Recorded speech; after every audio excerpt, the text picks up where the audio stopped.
Welcome to Have You Swallowed the Hook, a 21st century challenge to the 19th century worldview of Darwinian evolution. My name is Thomas Bentley, and I'll be your host for this 6-part series on origins. And when you talk about origins, really there are two basic types that we have in our world today. There is creation model and the evolutionist model. One based upon theism, the other atheism. One based upon purpose that we see in our world, the other based upon accident. One based upon design, and the other based upon random chance and necessity. But it's interesting, friends, that where we're going to pivot this discussion on origins is going to happen in the decade of the 1980s. The decade of the 1980s was really an amazing time for science, as scientists in earth science and also in genetics and other fields were beginning to realize that Darwinian evolution really doesn't seem like it was much of a player. In fact, if evolution were a boxer, in the 1980s it had taken so many hits that it was out. It was down on the ground, and they were counting 1, 2, and then all of a sudden, the government of the United States gives evolution a bailout. Not by the science, friends, but by the decision of unelected judges. Let me explain what happened. The case was a Gillard versus Edwards in the Supreme Court of the United States. And this case was about a Louisiana law called the Balanced Treatment for Creation Science and Evolution Science Act. And what had happened was, in this particular state, they had brought to the legislature, it went into law in 1983, and then atheist groups began challenging that law, and it made it to the Supreme Court in 1987.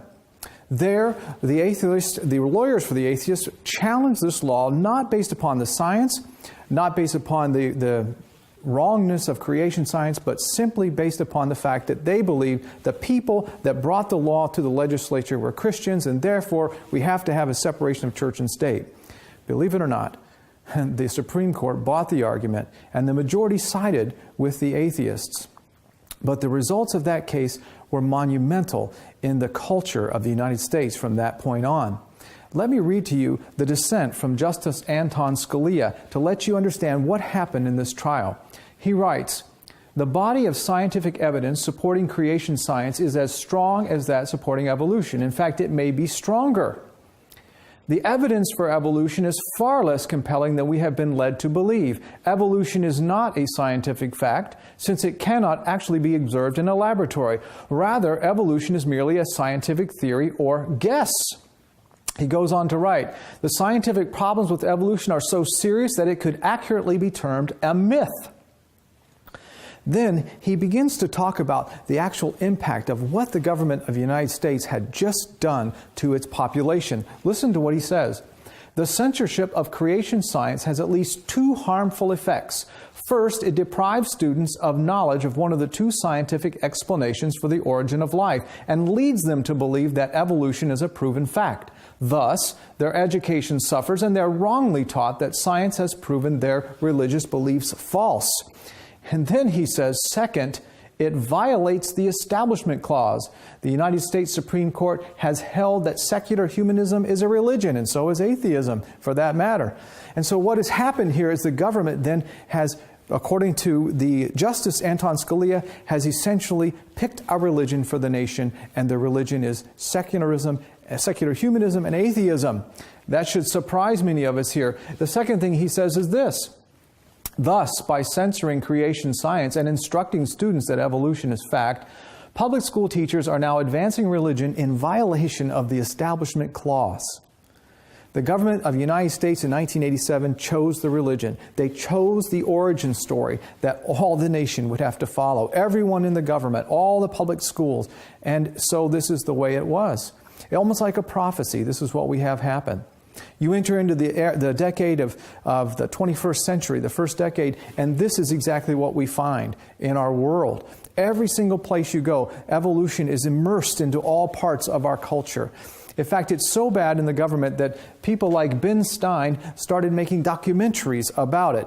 And this one is called Expelled, No Intelligence Allowed. He talks about the gulag-like nature of working in the government or in the scientific world today, or even in the universities, if you doubt Darwin. Because in 1987, the government of the United States chose religions, and they chose atheistic, secular humanist, evolutionist worldview story. That became the religion of the United States. And since that time, friends, let me share with you that we are experiencing what happened in America to what happened in Europe. Many of you may recall that after World War II, what was formerly the Christian world of Eastern Europe, when Russia came in and overtook all of that, communist, atheist Russia began changing things. Dr. Alistair McGrath talks about it in the book Twilight of Atheism. He writes, in July 1954, the Communist Party of the Soviet Union ordered an increased atheist commitment within the nation's schools. Alarmed at the persistence of religion, the party decreed that the teaching of school subjects should be saturated with atheism. They wanted a nation of atheists, and they knew that if they would teach atheism in the schools, they would get it. And of course, the number one tool was the worldview of evolution. The same thing is happening in America today and across all the world.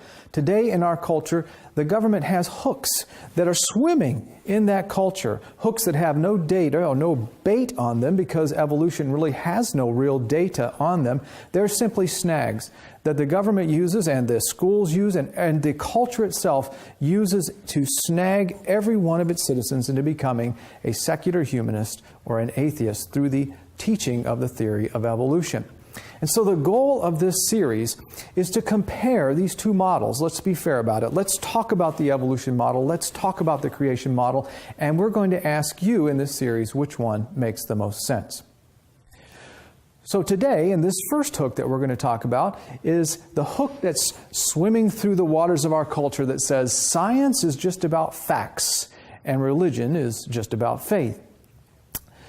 You know, not too long ago, I was listening to one of these national public radio programs, and they had a scientist on the program, and he was taking questions.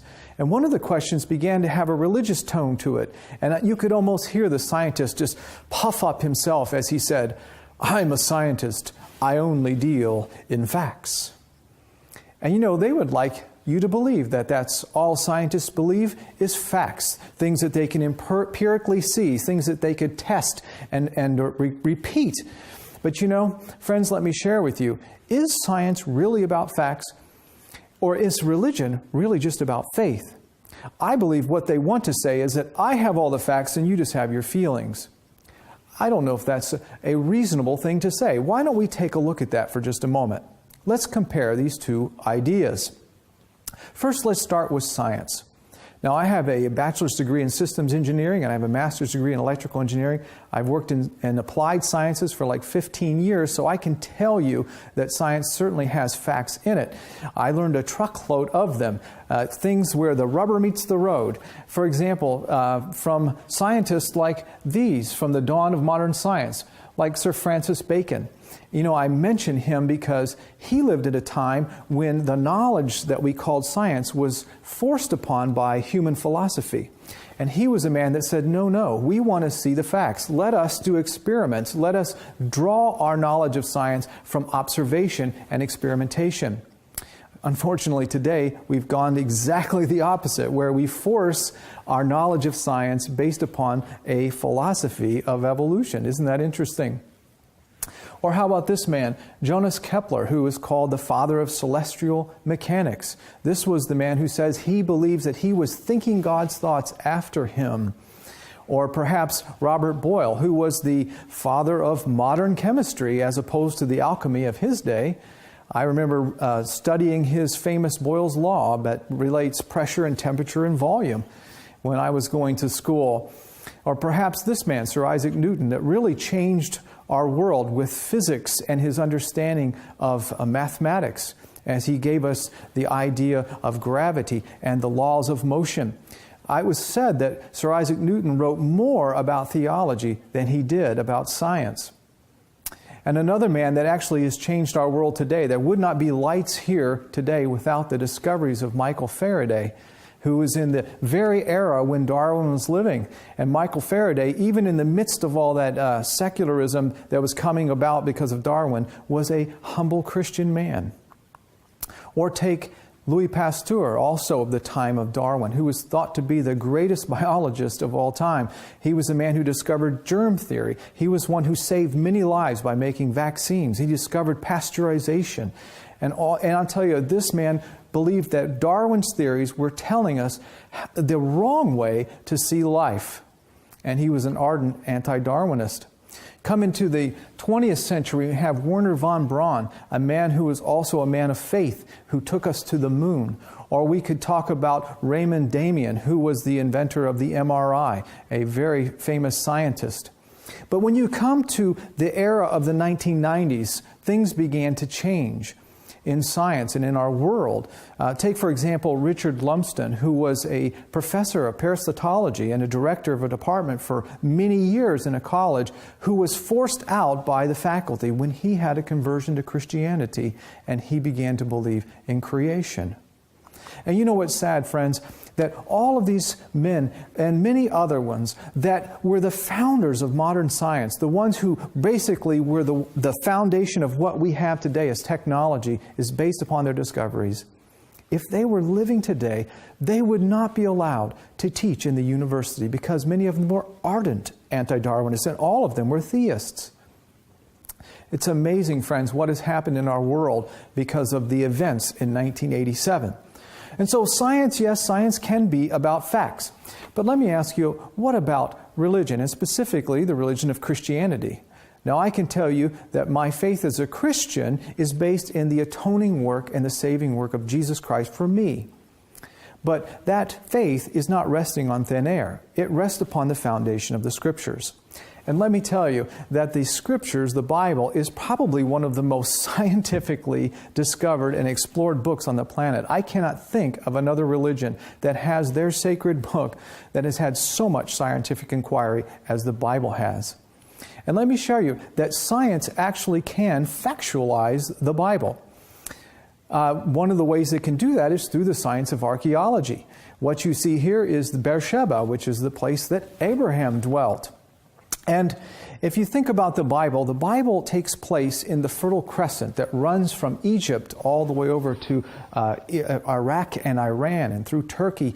And in this ancient world, this is where we can find some of the most ancient languages and some of the most ancient locations on the planet. And the Bible was there for thousands of years with a narrative of the people that lived in those places, talking about the very places themselves. The Bible was there, but now science can come along later and factualize the Bible. And here's how it can happen. Look at the Archaeological Encyclopedia of the Holy Land. They say, beginning with the pioneering 1838 researchers, the landscape of the land of the Bible slowly emerged from the realm of idealized tradition to be explored thoroughly, mapped accurately, and described in modern archaeological terms. In other words, what they're saying is that the science of archaeology is really a rather recent thing, only 200 years old maybe. And so what that tells me is the Bible has been there for thousands of years, and science only came along later and says, that's a fact. Let's take a look at how science can show you the Bible is factual. Here's 5 ways right here. The Bible can show is factual through historic places in the ancient world, historic people in the ancient world, historic events, the historical culture of the ancient world, and finally the material culture. In all of those ways, the science of archaeology shows the Bible was there first, and then, of course, science came along later and said, that's a fact. Let's start with historic places. Take, for example, Erech or Kala. Both of these are found in the Table of Nations that we find in Genesis chapter 10, places that were developed by a man named Nimrod. Or take Nineveh or Ur. Ur is an interesting one. Ur is the place where Abraham was born. It was there that Sir Charles Woolley also discovered the first evidence of the flood from archaeology. We have Babylon, Tyre, Sidon, Elkron, even Ophir, a place where we haven't found, but we know exists because of archaeology. For example, in Tel Qasil in Jaffa, they found an inscription on a pottery that mentions the gold of Ophir and how unique and pure it was. Now let's go into Israel or Palestine. Today, if you look on a map in the back of any Bible, you will find many different names from Beersheba all the way down to Capernaum. And all of these names, all of these places have been discovered by archaeology. And of course, the Bible was there first, and then science came along later and said, that is a fact. I like the one Nob here because the city of Nob is only found in the Bible because it is a place that was created for the priest. It was one of the priestly cities. And of course, it was found in archaeology as well. Now let's take a look at historical people and events. And it's in this area where archaeology really is a little bit limited. For example, unless something was carved into stone or pressed into some type of material or scratched onto a pottery shard or painted on, then it probably wasn't discovered. And the reason for that is found in a book that's called What Did the Bible Writers Know and When Did They Know It? By William G. Devers. And what he describes is that in Israel, they have found caches of places where they have found these little bullae, these little seal impressions, where ancient events would have been written on papyrus, but unfortunately that papyrus is deteriorated, and what we're left is with these seal impressions. But even with that limitation, there have been many amazing finds in archaeology. Take, for example, this find. It was a little silver amulet. And this little amulet was found in a tomb in Jerusalem that was dated all the way back to the Davidic dynasty. Can you imagine this lady who was in this tomb? She was living when David was living. She falls asleep, and her family places her sacred text that she had loved all her life in with her. A text that was from Numbers chapter 6, verse 24 to 26. It says, "The Lord bless you and keep you. The Lord make His face shine upon you and be gracious to you. The Lord lift up His countenance and give you peace." Oh, isn't that amazing? That is one of the most ancient texts of the Bible that's found in archaeology. And in it we find the Tetragrammaton, the very holy name of God that's in Exodus, that begins in Exodus. Or take this bullae, a seal impression of Baruch, the very scribe of Jeremiah. According to Keith Chauville, Professor Emeritus of Hebrew and Semitic Studies at Wisconsin-Madison, he writes about this. He says, the script that's used is pre-exilic ancient Hebrew linear script that they find on the bullae, rather than the post-exilic script adopted by the Jews from the contemporary Aramaic script. This bullae was no doubt from the impression of Baruch ben Neri, who wrote the dictation to the prophet Jeremiah. This is an amazing discovery. And of course, the Bible was there first. Science came along later and said, that is a fact. Or take the Tel Dan Stela, which was found in Dan in the northern part of Israel. Written in Aramaic. It's dated all the way back to 900 years before Christ. And it says right on there, the house of David, which means the dynasty of David. Again, another amazing find. And there have been many seal impressions that have been found. This is just a small sampling of them that say, for example, servants of the king, Goliah the son of Pashur, or Ahab the king of Israel, belonging to Ahaz the son of Jotham, king of Judah, belonging to Hezekiah, son of Isaiah, king of Judah. These are amazing things. These are all finds of kings that we find in the Bible. But probably one of the most interesting ones comes from outside of the biblical lands. And that is one of the interesting one is the prism of Sennacherib, who was an Assyrian king. And on this prism, it talks about how this Assyrian king had come into Judah, had destroyed a city, Lachish, and had come over to Jerusalem, had abstracted some tribute from Hezekiah, but then came back with his troops and surrounded the city. But from there, it doesn't say much after that. We can pick up the rest of the story in 2 Kings 19, where we learn that God sent an angel to destroy his army and sent him home with his tail running. Interestingly, in 2 Kings chapter 19, it talks about what happened to him when he got back, how he died, the way he died, who killed him, and who succeeded him. And all of these facts have been found in Assyrian annals. And of course, the Bible was there for thousands of years. The Bible was there first, and then science came along later and said, that is a fact. It's an amazing thing. Or how about the Karnak temple in Egypt, where some 900 years before Christ, this king entered into Israel and attacked them. It's found in 1 Kings 14:25, the exact same story. In the 5th year of King Rehoboam, Pharaoh Shishak, king of Egypt, attacked Jerusalem. Once again, they match one for one. Or the Merneptah stela, which names Israel. It's from the period of the Judges. It's one of the oldest exact things. It talks about the name of Israel. When we get into the New Testament, there are many more discoveries. For example, this one at Caesarea Maritima that was dated to AD 30 that reads, Tiberium Pontius Pilate, prefect of Judea. This is the Pilate that had Jesus crucified. Or perhaps the ossuary of Caiaphas, which was a secondary burial tomb that has the name of the Caiaphas who was judging Jesus on that day. And there could be many more, friends. You can discover them. There's so many out there. But let's talk about how science factualizes the Bible through the culture of that day, or the material culture that was in the day it was written. You know, many people don't realize that the Bible are historical narratives that were written by people that lived when these things happened and not at another period.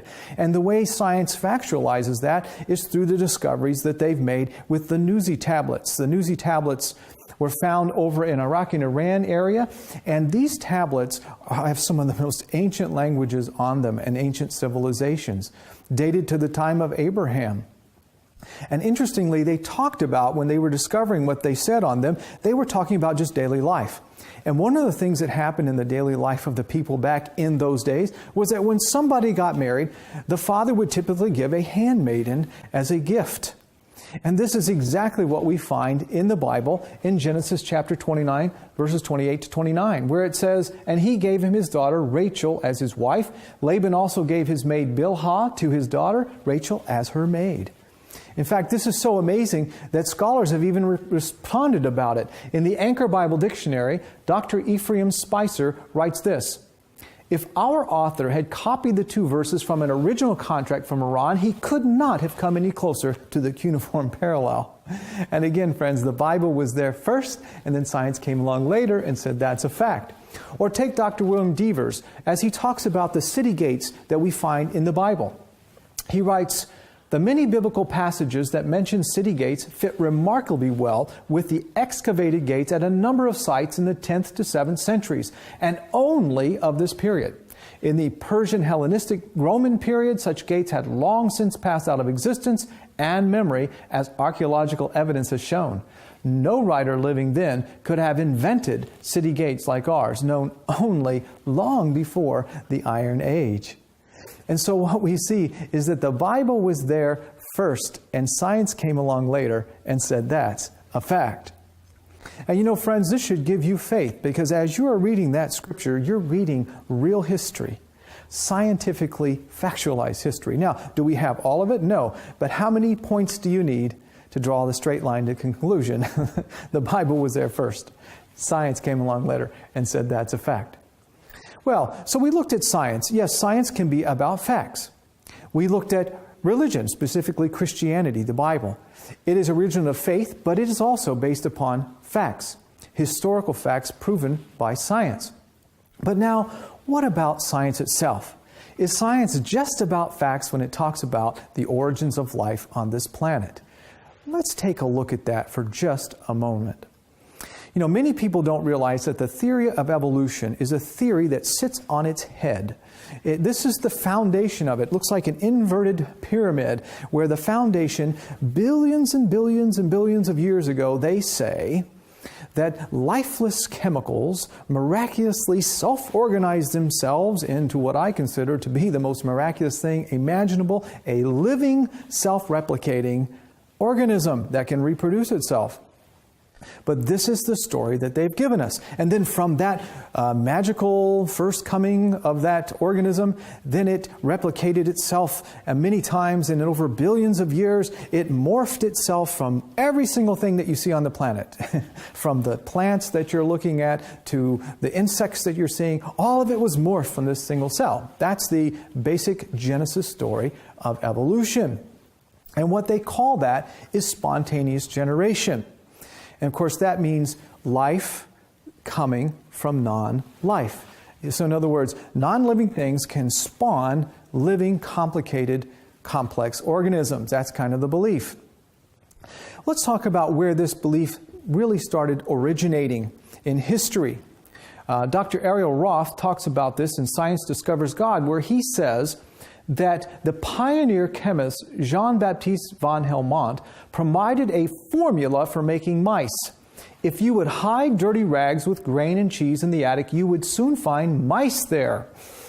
Hey, we would laugh about that today. But back in those days, in the 17th century, there were people who saw basically tadpoles coming up out of the mud in the springtime, or they would see apple that has a worm in it.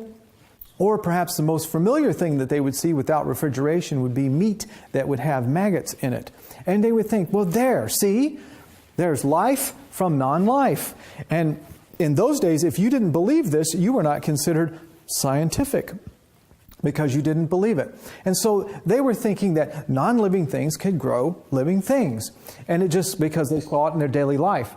But interestingly, at the same time, there was a scientist-minded man named Francisco Redi who thought, well, maybe I will try an experiment to see if this is really true. And he took some meat and put it in jars that were covered and jars that were open. And sure enough, the ones that were covered did not spawn these maggots, but the ones that were open, they did. And he said, I think the reason this is happening is because of flies. And that sort of falsified this idea of life coming from non-life. But it really wasn't about that. They kept thinking that it was possible, and by the time we get to the era of Darwin, they were actually brewing primordial soups. They were taking organic material, and they were placing it in jars that were covered and jars that were open, and if they left it long enough, they began seeing things growing in it.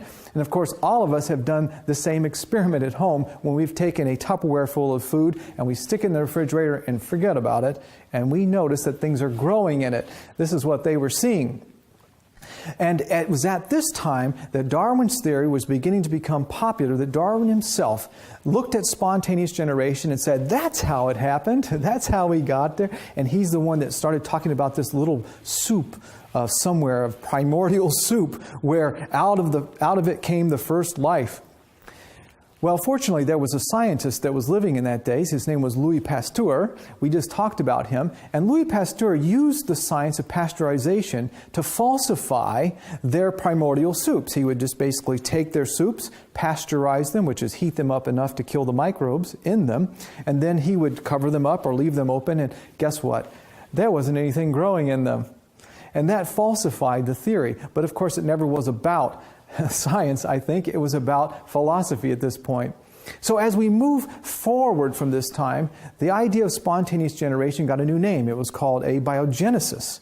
And of course, that was in the 1870s, where they were talking about, well, maybe chemicals can form themselves automatically together. They began believing this because scientists were beginning to discover how to create chemicals that we find in our bodies, like, for example, urea. But by the time we get to the 1920s, things were changing. In Russia, during this period, there was a man named Alexander Orphan, and he was a man living in communist Marxist Russia at this time. Listen to how he sees the theory of evolution in his day. He writes, in Signature of the Cell, Stephen Meyer writes about this, saying, common teaching described Darwinian evolution and revolutionary political thought as being so intimately connected that they amounted to the same thing. In this view, Darwinism was materialistic. It called for change in all spheres. It was atheistic. It was politically radical, and it was causing a transformation of thoughts and politics. And Orphan had an idea. He had a new theory. He called it evolutionary abiogenesis. He envisioned a multi-billion-year process of transforming simple chemicals into complex metabolic systems. And that, of course, became known as chemical evolution. And here's his idea. He basically imagined a chemistry experiment. He said, well, what do I need to have to come together to maybe form a simple amino acid, which are found in living things? Their proteins are made of amino acids. And so he imagined a world, an Earth, if you will, a primordial Earth filled with methane and ammonia and various excitable hydrocarbons, but no oxygen in his old world. Listen to what Dr. Meyer says. By 1936, Operin had come to think that the early Earth's atmosphere was devoid of free oxygen. Instead, he envisioned an early Earth atmosphere containing a noxious mixture of energy-rich gases such as ammonia, dicarbons, cyanogen, steam, and simple hydrocarbons. And so what he basically was doing was saying, what kind of things would I have to make in a chemistry experiment in order for me to make an amino acid, to form, like we did, urea, which was another product that our bodies make. And by the time we get to the 1950s in the University of Chicago, some scientists said, let's see if we can actually make Operin's idea happen. And the man's name was Stanley Miller and Harold Urey. And what they did was they formed an experiment. It was a closed-loop experiment where they put these gases into the mix, and they excluded oxygen from the whole system.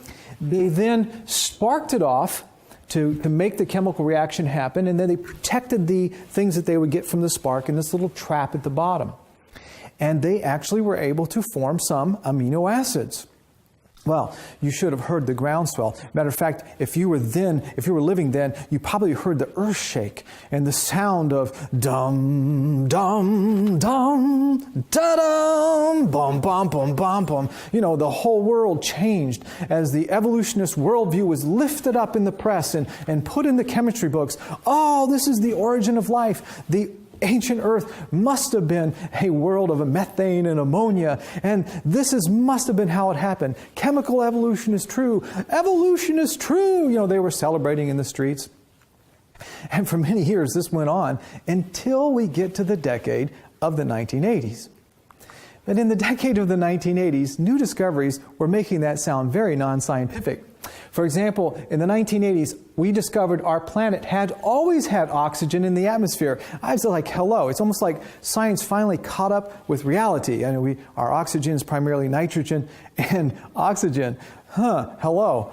They found oxidized iron bands in the oldest rocks in the volcanic material. They found oxygen on Mars and Venus. And suddenly they began saying, it doesn't look like the ancient Earth had anything other than oxygen in the atmosphere. And of course, what's the big deal about oxygen in the first place? Well, Dr. Myers writes about this, about a book called The Mystery of Life's Origin. And he says, even a small amount of atmospheric oxygen will quench the production of biologically significant building blocks and cause biomolecules otherwise present to degrade rapidly, because oxygen is very reactive. And so what this means is that even if these things happened, it could never have happened on this planet because oxygen has always been present in the atmosphere. So the bottom line is, by the time we get to the 1980s, it was very clear that spontaneous generation, life from non-life, has never, ever, ever occurred. And this began to be seen in the scientific world itself. Take the May 13th, 1982 edition of the New Scientist magazine. He said, this picture captured the popular imagination and the story of life emerging in the seas or of pools of a planet swathed in an atmosphere of methane and ammonia soon became part of the scientific folklore that every school child knows. And I think that's very sad that every school child would have to know that. But now this particular card house seems to have been demolished. It was beginning to be recognized that all of this was bad science. Dr. Stephen Myers writes again, he says, two leading geochemists, James Brooks and Gordon Shaw, argued that if an ocean rich in amino and nucleic acids had existed, it would have left large deposits of nitrogen-rich materials. No evidence of such deposits exist. From this, we can be reasonably certain that there never was any substantial amount of primitive soup on the Earth. So even the building block chemicals are not found on this planet. And this is what they were telling us then.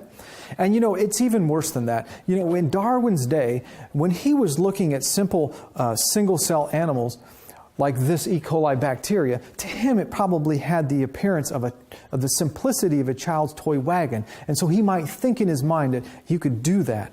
But by the time we get to the 1980s, everything changed with the discovery of DNA. And the fact that not only do we know what DNA is, but we now learn at this time that DNA actually has instructions in it. That DNA is not randomly coded, but rather it is intentionally coded, and that instructions on DNA are read by complex machines, and those complex machines then build proteins that build you. Once that was discovered, that changed everything in the equation. Science began to change itself. Just think about Francis Crick, one of the originators of discovery of DNA. He writes, "What is so frustrating for our present purpose is that it seems almost impossible to give any numerical value to the probability of what seems a rather unlikely sequence of events. An honest man armed with all the knowledge available to us now could only state that in some sense the origin of life appears at the moment to be almost a miracle." In other words, it could never have happened by accident. It could never have happened by chance. It had to have had another meaning. And he says it's a miracle. And other scientists began to say the same thing. For example, a scientist, Bernard Olaf Kuppers, who wrote Information and the Origin of Life. He says, even if all the matter in space consisted of DNA molecules of the structural complexity of the bacterial genome with random sequences, then the chances of finding among them a bacterial genome or something resembling one would still be negligible. And what he's saying is, if we can convert all the matter in space to the DNA sequence of a bacterial genome, which would be about several million lines of code, and just randomly sequence them, if we look through all the matter in space that way, we'd never find one that was just like a real bacterial genome. It's just that impossible. Life is just that amazing. An atheist, former atheist, Sir Fred Hoyle, who was a scientist, coming out in Nature magazine, November 12, 1981, and said, the chance that higher life forms might have emerged this way, this spontaneous generation, is comparable to the chance that a tornado sweeping through a junkyard might assemble a Boeing 747 from the materials therein. And this was sort of the tenure of the people back in the 1980s. He and another man named Chandra Wishmansky wrote a book, Evolution from Space, where they said this: once we see, however, that the probability of life originating at random is so utterly minuscule as to make it absurd, it becomes sensible to think that the favorable properties of physics on which life depends are in every respect deliberate. It is therefore almost inevitable that our own measure of intelligence must reflect higher intelligences, even to the limit of God. All of this happening in the 1980s. And as we leave the decade of the 1980s, scientists that were looking back on, even historians were looking back on it. A book came out on the market called Doubts About Darwin, A History of Intelligent Design, written by Thomas Woodward. He was not a scientist, he was getting his PhD, and this was his dissertation, talking about what was happening in science, and talking about the rise of a new movement, a movement of intelligent design. Scientists coming out and saying, whoa, this spontaneous generation thing didn't happen, something else must be at foot.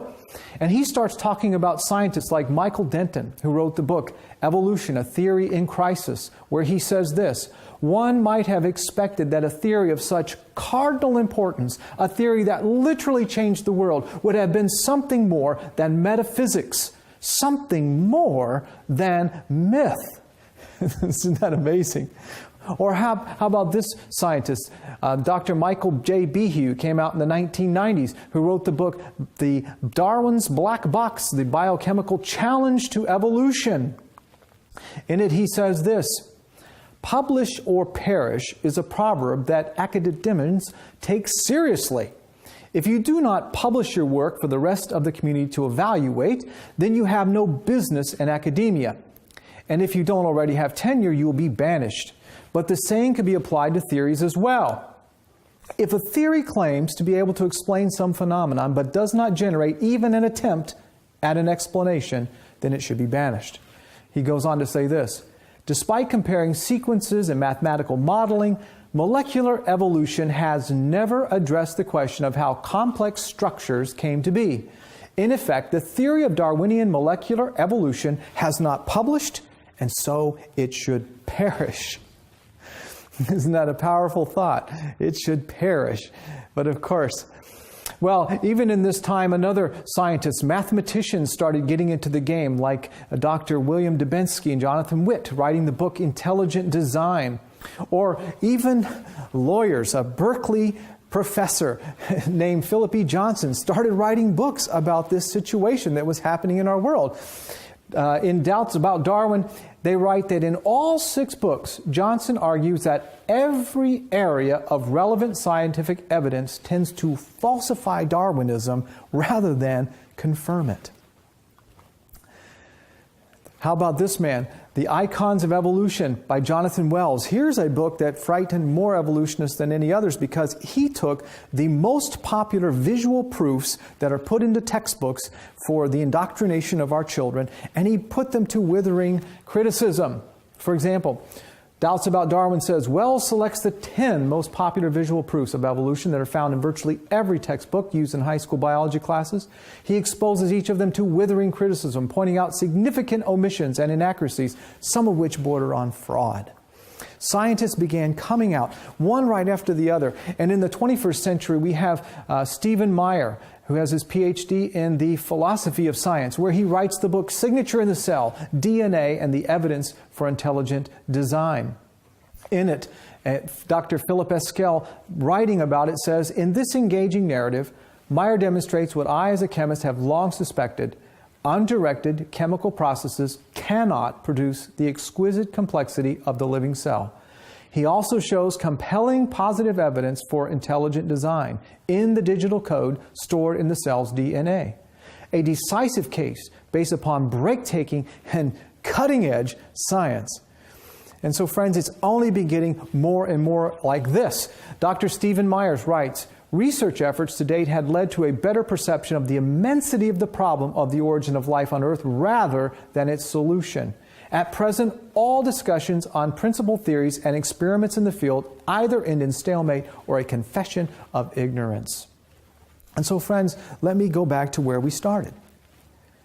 The theory of evolution is a theory that sits on its head. The very foundation of evolution is this point billions of years ago when they claim lifeless chemicals by accident self-organize themselves, obviously into the most miraculous thing you could ever imagine, a living self-replicating cell with millions of lines of DNA, information within it. Now that's a miracle, isn't it? And friends, guess what? Science here today says it never happened. And imagine, if the origin story never happened, then did the rest of it ever happen? Let's find out. You know, I'd like to ask this. Is science just about facts when it talks about origins? Or is science also about faith? Are scientists today, as they are indoctrinating others, or school teachers, as they are indoctrinating people into the Darwinian worldview of evolution, are they saying that because they have empirical facts, that they can back it up, that it's observable in nature itself or in the fossil record? Or are they saying it because they simply want to believe it? In other words, are they saying it because they have faith that it happened?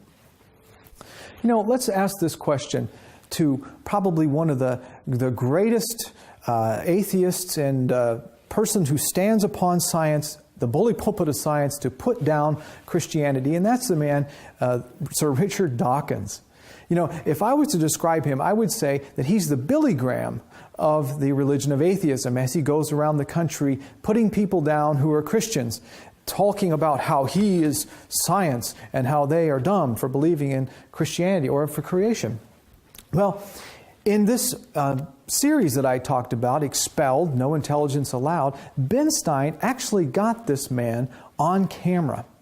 And after allowing him to go through his book, The God Delusion, and put down Christianity and basically make everyone who is a Christian feel horrible, he then asks him these questions. He says, talking about origins now, he says, well, tell me, how did it start?